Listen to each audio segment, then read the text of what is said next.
Picture a criminal syndicate so powerful that it controls mayhem in some of the United States' most secure jails. A criminal organization so dangerous that even today, people shake at the mention of their name. Prior to the desegregation movement of the 1960s, jails across the United States served as a flashpoint for racial tension. This resulted in a new type of violence inside bars: ethnic gang warfare.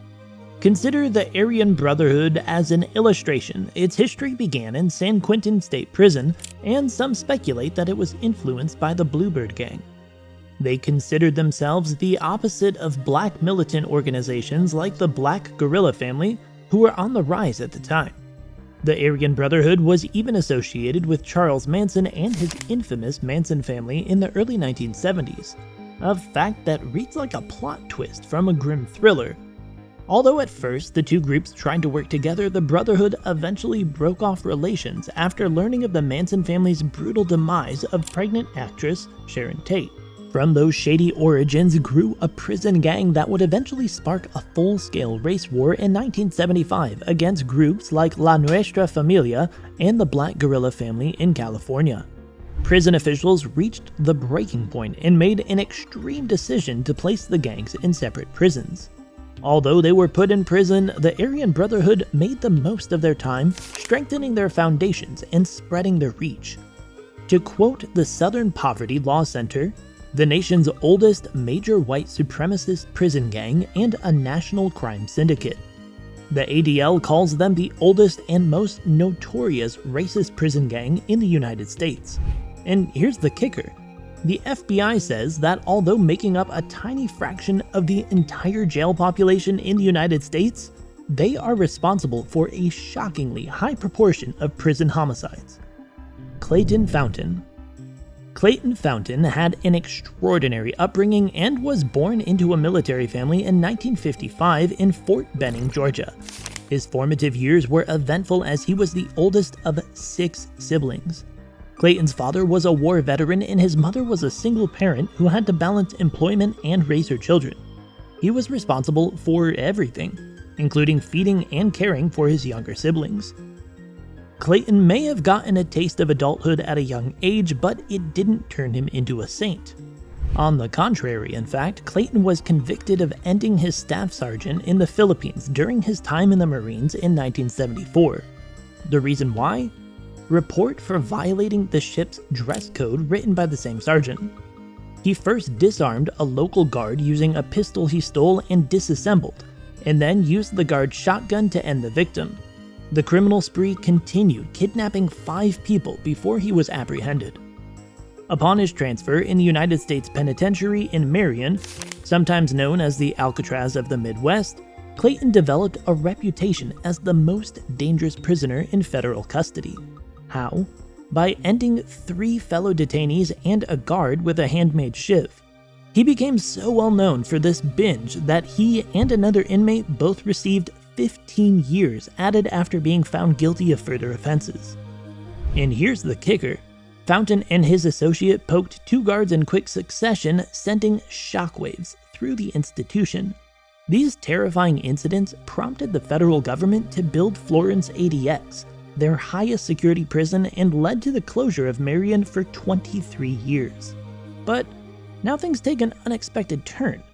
After some time, Clayton was transferred to a medical facility for federal offenders in Missouri, where he was placed in a special unit designed for him. Then, something out of the ordinary occurred. He made the decision to become a Catholic and then secluded himself for 20 years to thoroughly study the faith. He completed courses for Master of Arts in Religious Studies and Bachelor of Arts in Business Administration from a distance.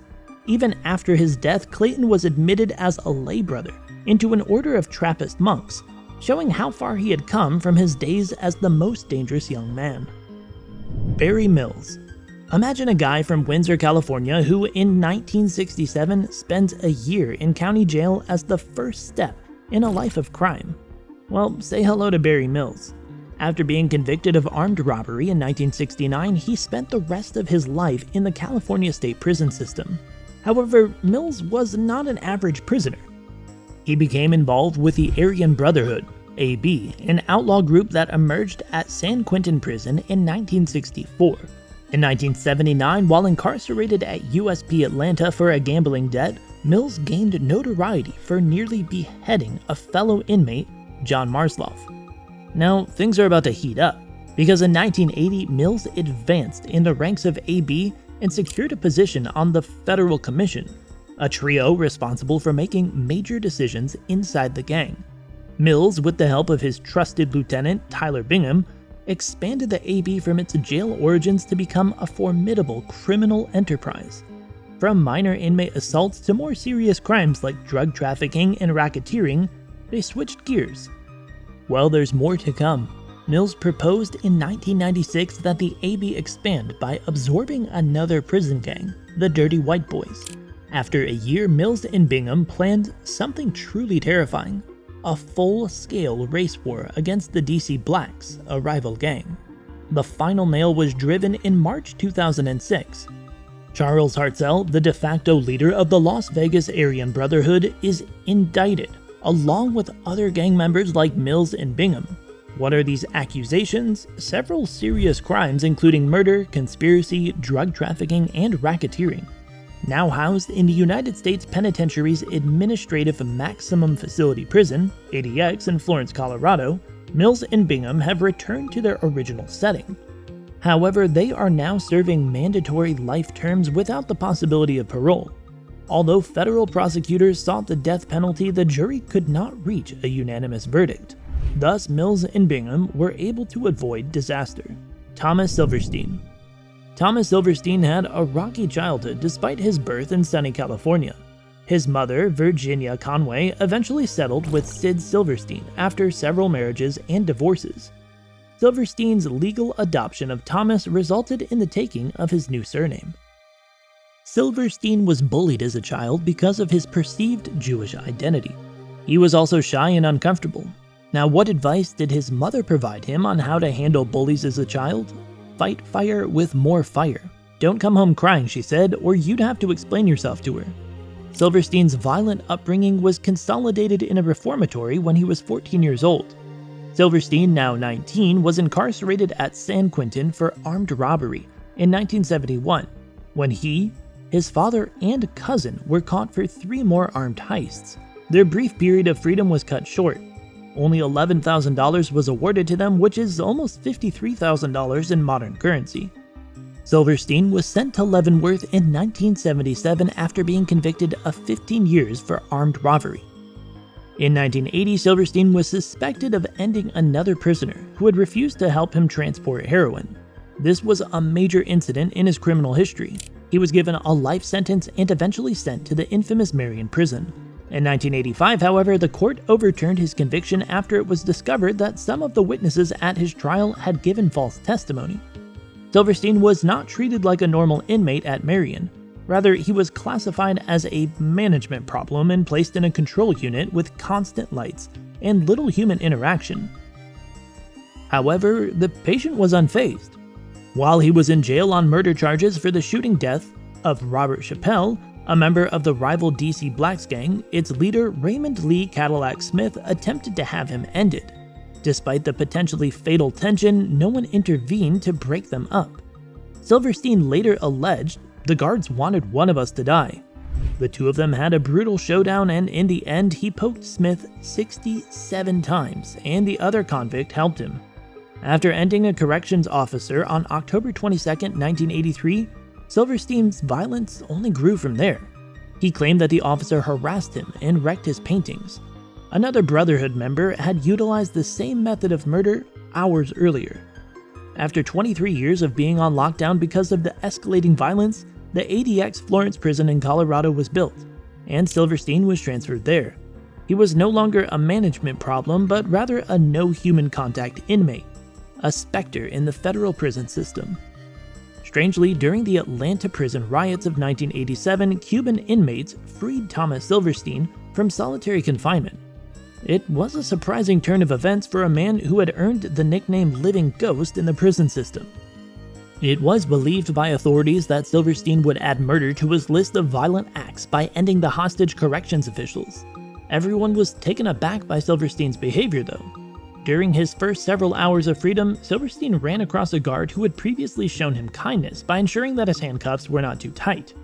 Silverstein, who was in the position of ultimate control, decided to show mercy rather than revenge and spare the man's life. The Cuban rioters decided to return Silverstein to federal officials more quickly and easily than anyone had anticipated.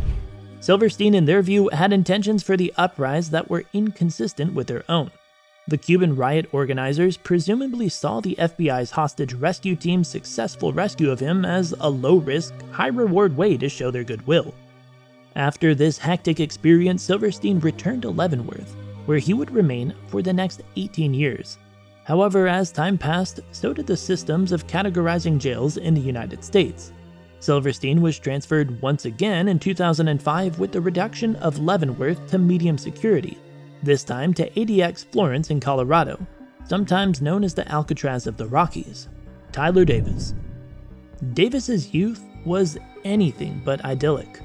He was born into a working-class family in a tiny Midwestern town. His father left the family when he was young, and his mother raised him alone while working multiple jobs to make ends meet. Davis was exposed to petty criminality at a young age due to the harsh conditions of his neighborhood. For him, school was less of an academic environment and more of a survival arena. His teachers remarked on his smarts, but they were frustrated by his lack of concentration and erratic behavior. By the time he was in his late teens, he had graduated from little offenses to more serious ones. At 19, he committed his first major crime, armed robbery. That would land him in prison for the first time. He first met members of the Aryan Brotherhood while serving time in a state penitentiary. Davis was initially unconcerned with the gang's ideology and viewed them solely as a resource. In a place where those things were scarce, it provided instantaneous safety, friendship, and authority. He went through initiation and is now a lowly soldier in the criminals organization's army. He rose quickly through the ranks of the gang due to his reputation for ruthlessness and strategic thinking. It was said that Davis could run drug trafficking groups from behind bars, and he was involved in numerous violent incidents. He commanded both fear and respect, making him a mysterious figure. He quickly rose in importance within the organization, becoming particularly essential in the gang's drug trafficking activities between several correctional facilities. Davis's ability to coordinate Brotherhood's most intricate plans made him an invaluable member of the organization's leadership. Davis's name first appeared in a federal indictment from the late 1990s that targeted the Aryan Brotherhood's criminal network. He was charged with murder and racketeering along with other prominent gangs. The trial was a show that exposed the full scope of the gang's activities. Davis was given a life sentence without the possibility of parole, even though federal prosecutors had requested the death penalty.